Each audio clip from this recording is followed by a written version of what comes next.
Welcome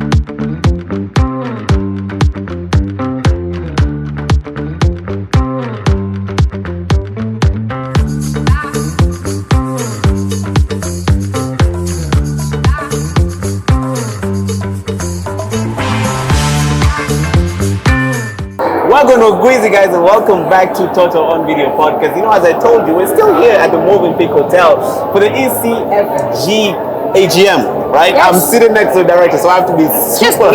Just meeting. I have to be like super correct with what I'm saying. No, you don't. It's a gathering, it's a convening, it's a meeting. Yes, it's a meeting, it's an AGM meeting. You guys are here for the whole week. Yeah, I want to ask, what was the thought process before you guys chose, Nairobi? Why did we choose Nairobi? Yeah. All right, so we are a network of funders who put money into child and youth rights and well-being, right? And because of the way that the global economic system works, most of the people with money are in the north. Yeah. And most of the people receiving money are in the south. This is pretty fundamentally unjust. But when we think about philanthropy, which is private individuals putting pots of money into social good, right? Most of those folks have traditionally been in the global north. And yet we realize that the people that philanthropy serves, and they might not think of it that way, but we need to think of it that way. Philanthropy is in service of communities and people.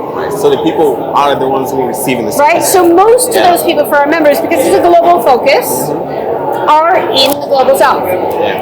And we also know that there are a lot of new and emerging philanthropists in the global south, right? In countries like Kenya, people are saying, I want to help my community. How do I give a lot of money away? And so we said, it's really important for us to come to a place that is close to the people that we serve, and in recognition of the fact that there are so many nascent global philanthropists, and even older philanthropists in the global south. And then I think the third thing is, we have a lot of members from around the world who are like this foundation in the global north, this foundation in the global north. But the people who work for them in the global south, and honestly, they can't get visas to London. They can't get visas to the United States because of the visa injustice and the travel injustice. I thought the problem was in Kenya. No, man, Kenya's really open actually on the visa issue. Like you can get almost anybody in. And we actually had a member of our foundation, of our network, who works for a fund, who is from Senegal, who studied in the UK, was coming to attend our meeting, and he was denied a visa by the UK government to go and attend the meeting. And they told him it was because he was from Ghana and looking for work.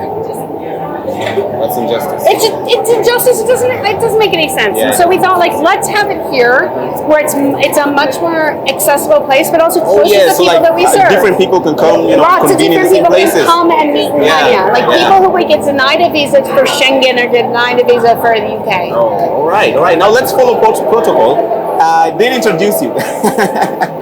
So probably you can go ahead and introduce yourself, and then we can continue the conversation. All right. Hey, That's your camera. This camera.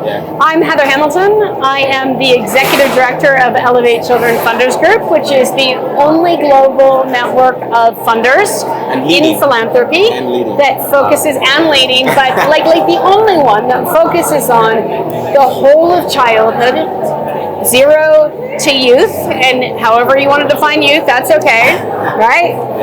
And the whole child in the whole system. Right. So before we started the podcast, there's something we were talking about and how you got different people, because this is not how you previously used to do it. How you got different funders and different philanthropic organizations as well, funders in the same place with the people they provide service to. Right? So I want to know how the thought process behind that, and what do you feel about that now that you're seeing it, into fruition? Well, we really wanted to ground in place. One of the things that we set out to do is, if we're having our annual meeting, it's not really annual, but we call it that. It's like every year and a half. If we're having our gathering in a global south country, in recognition of the colonial structure of development and the colonial structure of philanthropy, we knew that we wanted to be grounded in place. And what that meant for us was that we had a lot of people from the local area, meaning in this case East Africa, who were able to speak to the realities of what is happening here.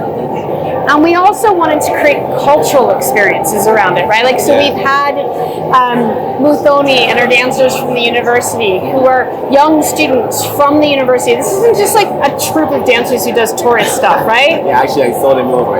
Like, they are university students studying Kenyan dance at the university because Muthoni thought to have a dance program studying traditional dance. Oh, wow. And they pulled dances related to childhood from around the country. And what you saw in there was dances, like it wasn't just like a tourist thing, like we tried to make everything really linked to where we are and the situation that we're in. It kind of looked like they were telling a story, like it looked like a story. They were telling a story. They were telling the story of childhood, and they were telling the story of adolescence, and trying to ground it in the local context. And they were pulling from different traditions across Kenya. Right. So let's go back to 26 years old. I'm not going to say how old you are or how young you are. You don't look a day over 30. But let's go back to 26 years old, right? You said that you came here in 1989. 1999. 1999, right? And don't make me older than I am. I already feel old now. And there's something that I mentioned to you that we do as young people, right? As Toto, yeah? As what? As Toto, yeah. Right? And it's something that you said you were doing as well. That's teaching people or teaching young people and how they're gonna interact with, delegates, how they can approach okay, people. so interestingly, I was working with adult advocates from around the world. I was with UN Habitat, and it was the Women for Peace program, and it was women who were in situations of conflict and reconstruction in urban areas, who were advocating for women's involvement in peace process. And I was brought in. I was an intern. Okay, I was in graduate school. I was five years professional experience, but I was in graduate school, and I was asked to do a training. Now, I had some really good experience, right? Like, I had spent 4 years lobbying in DC. I had lobbied at the UN. Like, I actually had deep professional experience in this area. But I'm sitting in front of this whole room of Global South activists as a 26-year-old, a young white woman, teaching them.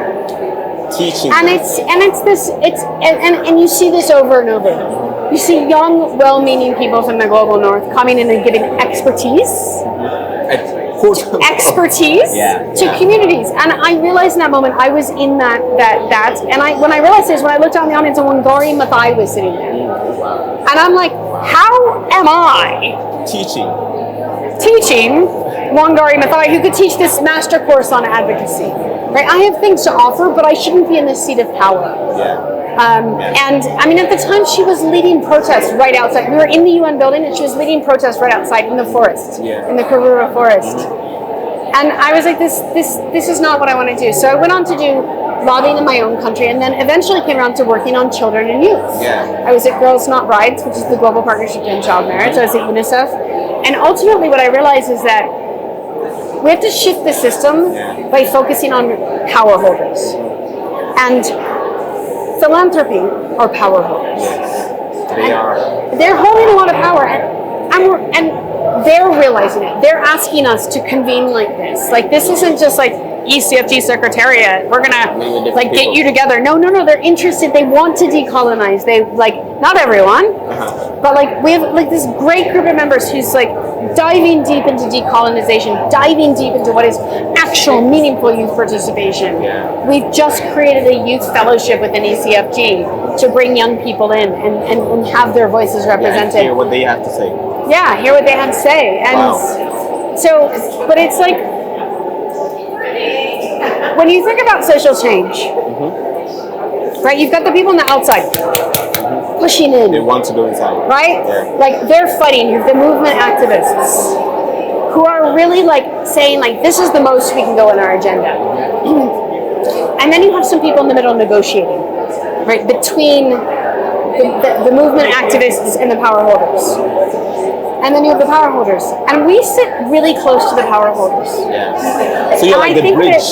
I think of it like even closer. Like we know we hold so much power, like as a staff and a network, like we hold a lot of power. How are we using that power? What are we talking about? Who are we surfacing?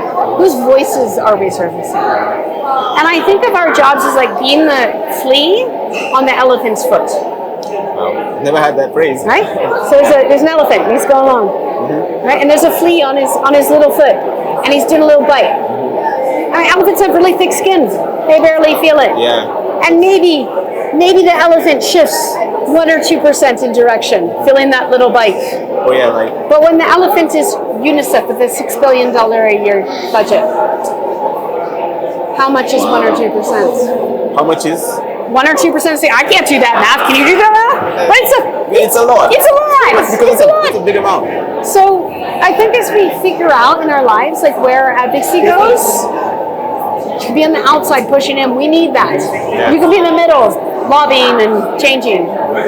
Maybe you're over here trying to change from the inside. We all need to work together. Yeah, everybody's pushing, people are pulling, and we're all gonna make a difference. Yeah. Right. So you've been here from the start of the week? Oh no, ECFG started. No, like for this AGM. For this AGM? Yeah. Oh, I came last week. Last week? Yeah. Oh wow. Yeah, I came like on How's Thursday. it stay in Kenya so far? I mean, I know you came here like. Well, I was here last October prepping for this. Yeah. This is not interesting. It's literally I've been in the hotel. I've been working 15-hour days Like, in the hotel. Been there, done that. No. Like working from 8 a.m. till 9 p.m. You must be really tired. I'm really tired. You must I haven't be. had a day off for 3 weeks. I'm exhausted. So I think we can conclude this podcast so that you can go and rest.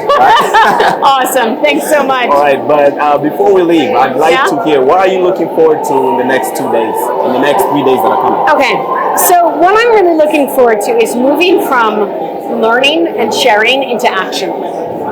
Tomorrow we have time set aside, and it's open time for the people of this convening to get together and say, so what? What does this mean? What do we do about this? And we're framing this as like, what do Elevate members do about this? So not just like, so the bigger community, but like, the resource holders, the power holders, what do they need to do to take this forward? And to have that conversation, not just amongst them as network members and funders, they often just talk to each other, but with the other people in this conference, with the group of young people, with the people from Kenyan communities, representing Kenyan organizations, to say, how do we take this forward? So what are we going to do with this? Because if we don't do that, we failed. If we need to, every meeting shouldn't just be blah, blah, blah. We need to, so what? Action. Yeah. Thank you so much. Thank you. Thank you been so great much for talking being part to you. of the podcast. I'm really glad to have you. You are such a vibe. I got a little bit of energy. It might be a bit much. Yeah, but we're finished. Guys, remember, this is Toto on podcast, the podcast and Mike, podcast, and everyone in general. I know I'm rapping, but we're about to finish. Thank you so much. Please make sure you tune in for the next episode. Bye-bye. Bye-bye.